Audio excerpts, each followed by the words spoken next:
of his own from there. In support of the album, you went on some tours. Can you give us a favorite tour lineup and maybe a favorite tour memory around this time? Right. So basically, when that album came out, I did, a Rhyme Syndicate tour with Ice-T, and basically jumped off with that.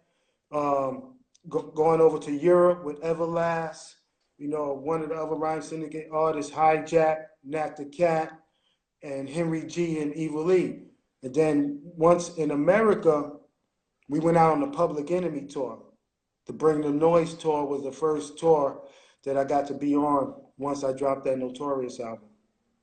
And I think Big Daddy Kane was on that tour, Queen Latifah, Stetsasonic, NWA. So yeah, some heavy hitters, man. After that first album, what was your relationship like with Warner Brothers going into your second album, Let the Horns Blow? Well, I mean, the first album was on Epic. Okay, okay. So it went through the Sony label. So basically, it was me and Divine Styler signed to Sony, and also the 12 inches went through there, Domination and Bango. So we were there, and everything was smooth, man. And then all of a sudden, they weren't doing the right promotion to really take the music to the next level. So we basically was like, we're gonna basically move on. So it was only right that we branched out and we went to the label that Ice-T was on, because we saw what Warner Brothers was doing with Ice, man. What adjustments did you make from your first record going into your sophomore album? Was there any pressure? What did you learn from making your first album that you maybe adjusted going into your second album? Well, the second album, yeah, I knew I had to come even better than what I did on that. But one thing I felt I had to do was go back to New York and make this album, because it was hard for me to write about being in New York and from New York in LA in that sunshine. So I was like, man, I'm gonna get on a plane, go back to the Bronx. And I recorded most of the album at DJ Jazzy J's studio in the Bronx. And for all the people that don't know who DJ Jazzy J is, he's the one that produced the first record on the Party Time slash Def Jam It's Yours by T La Rock and all that early Russell Simmons recording. So Jazzy J had a studio, and I basically went back to the Bronx and recorded it and did Let the Horns Blow in the Bronx. And I also brought in one of my friends that grew up in the neighborhood, Peter Guns, who raps on the song Three Poets on a Mission. At that time, he was going by the name of Petey Pete. So I was the first to put Peter Guns on a record, and that was the start of his rap career. Dope. What effect did the whole cop killer controversy have on your career, being signed to that label? A lot, because Let the Horns Blow came out and was released in Europe first. So basically, it was a different version from what they put out in America. I had all the samples, all the interludes, as I recorded them. Time it was going to be released in America, many things came into effect. We couldn't clear some of the samples, so we had to go back in the studio. Then the Rodney King thing happened, and that delayed everything. So basically, once all the riots started, we didn't go into the studio because there was curfews, of traveling and the National Guards walking around the streets, and then, the cop killer thing happened. So it was like a chain reaction of a event that where Let the Horns Blow really didn't get pushed, because basically the first single on that album was going to be the song I'm Gonna Smoke 'Em, which I recorded for the movie Trespass. Right. Which the original name was called Looters. But they changed that name because when all the people started looting all the stores during the Rodney King uprising, they changed the name, so the movie was changed to Trespass. So if you go back to that movie, the first single of that soundtrack was released was Ice-T and Ice Cube. And then the next one was Gangstar. And then I was going to be the next one. So I had shot the video for the song, but the movie footage was never put into the video. Because by that time, everything happened, and Warner Brothers was basically like, the whole rap division is going to be eliminated. So it was no need to be promoting my album, no need to release video. So basically, I lost my deal. Ice-T lost it. Also, Big Daddy Kane was there, Bismarck. You know, the RZA, I mean, not the RZA, the Jizza was on the label at the time before the Wu-Tang. So basically, a lot of us lost our deals. And also, you remember that Prince was going through his issues with Warner Brothers around that same time period. So yeah, Where did lost this a lot. where did this leave Donald D mentally after all this? And as far as your career, Man, did you feel like giving it up at this point? And can you tell me about the reemergence of Don D in 2006? right. So basically, I was fed up with the music industry because now it was no longer fun. It was like corporate America was dictating to me or to all of us when we can put out music, when they can release it. If not, it could be sitting on the shelf and never see the day of life. So I was basically fed up from all that situation, also from the past things that went on with me doing the recordings with other people in the entertainment thing. So I was like, man, fed up. And then I had a conversation with QD3, the son of Quincy Quincy Jones. Jones, and he told me like, yo, why don't you do music for film and television? Because I remember I wanted QD to produce music on my album, but I don't remember why he didn't do it. I think the management said he was an unknown producer, basically. And we were going to go with people that, you know, had experience.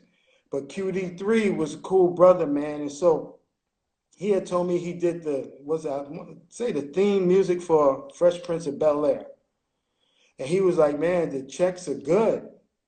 He was like, yo, just do instrumentals for film and television. And so I started focusing on that because one thing that I did when I got my budget, recording budget from the Notorious album, I went and bought myself my own studio music equipment because Nice. that was my investment. I said, no matter how long my music career lasts, there will always be artists coming up that needs music. Whether they sing or they rap, they're going to be looking for someone to produce music for them. So I invested in that. And to this day, I still make music and still make a living off it. So yeah, I started just producing music, man.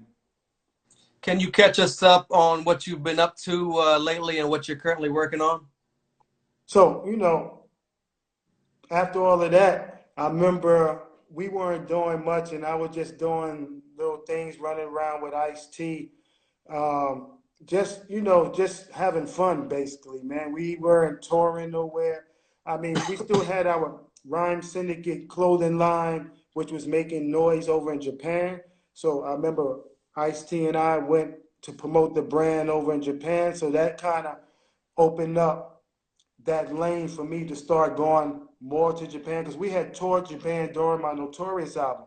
So now I was connecting with a lot of Japanese artists and DJs. So I started going back and forth to Japan, and I was working with DJ Honda, DJ Utaka, DJ Beat, DJ Crush, and some DJs like that. So man, I was like, man, all money is good, man. So I was in Japan for a while over there, just lamping and living for a year and a half, just making music with my Japanese hip hop brothers, man.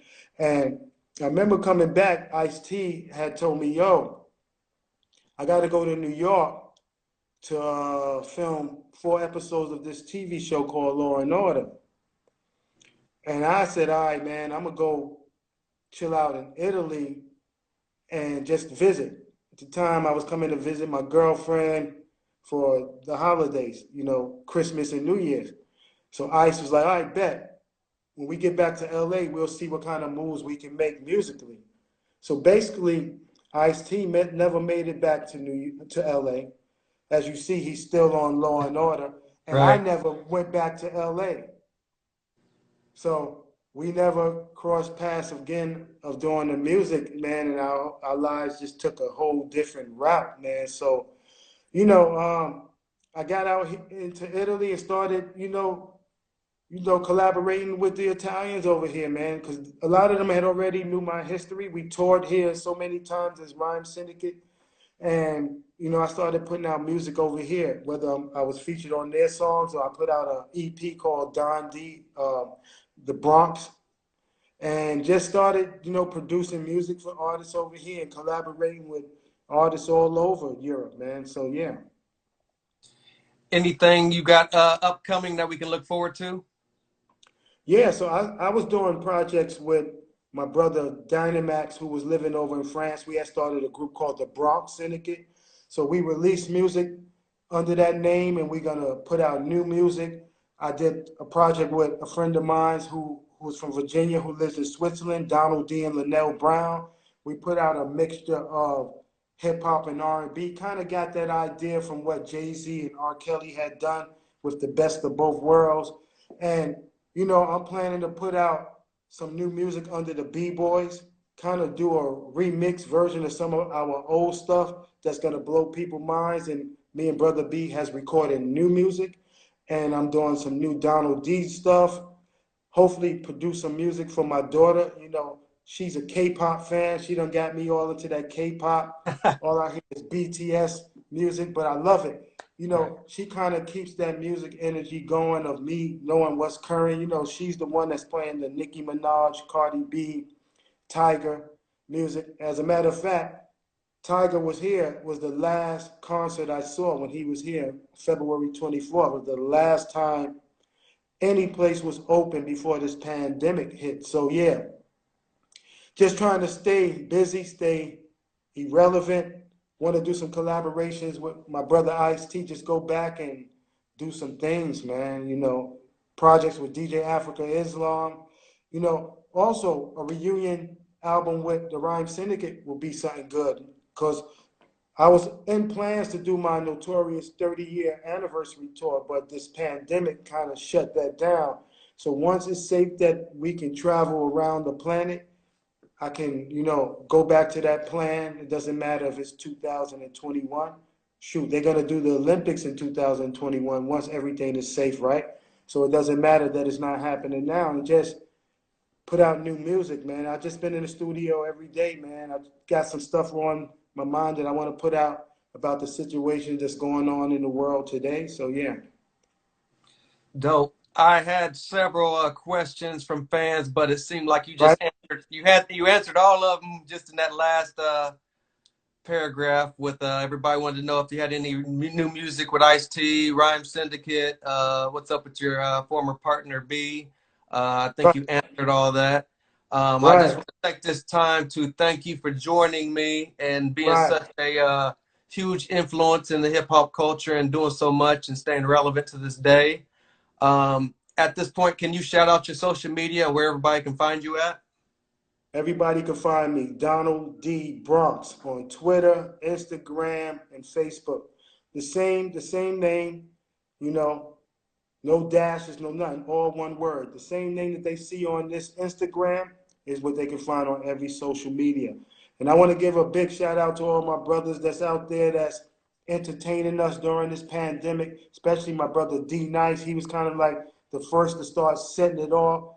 My homeboy DJ Kev Rockwell, who's down with the Art of Rap movement, Mick Benzo, Van Silk, Rap Mania. All these brothers are still doing things, and just all the DJs that's out there. I like what Swiss Beats and Timberland is doing, of bringing artists together, with the verses. It's very entertainment, man. I enjoyed the one they did with Erykah Badu and Jill Scott. The Bounty Killer and Beanie Man. Yo, it's just good entertainment. So I'm planning to do a DJ set of just, our era of Rhyme Syndicate, play all the music that all of us recorded as the Rhyme Syndicate throughout the years, but also play the music of the Rhyme Syndicate guys, what they doing in today's music industry. So yeah. We appreciate that. We got 2 minutes before we get out of here. Like I said, I want to thank you for joining us Right. this evening. Thank you for everything you've done for the culture. If you need me, I'm here. As far as Right. promoting anything you got coming up, hit me Right. up. Any music. Definitely. And I want to So thank you, like I said, for you reaching out and doing your podcast and just, keeping some of us from that yesteryear generation irrelevant and our names out to the public, man. So I salute you on behalf of me and all my brothers and sisters of the hip hop culture from the way back, from the beginning to the golden era to even now. absolutely, because without you guys, there wouldn't be a platform for me today. You are the guys who raised me. You were the guys I ran home from school to watch on UMTV Raps. Woo! Yeah. So I appreciate you taking this time out. Stay safe during these crazy times. If you need Exactly. anything, definitely let me know. I'm here for you. Okay. Thank My you so brother. much. All right. Salute.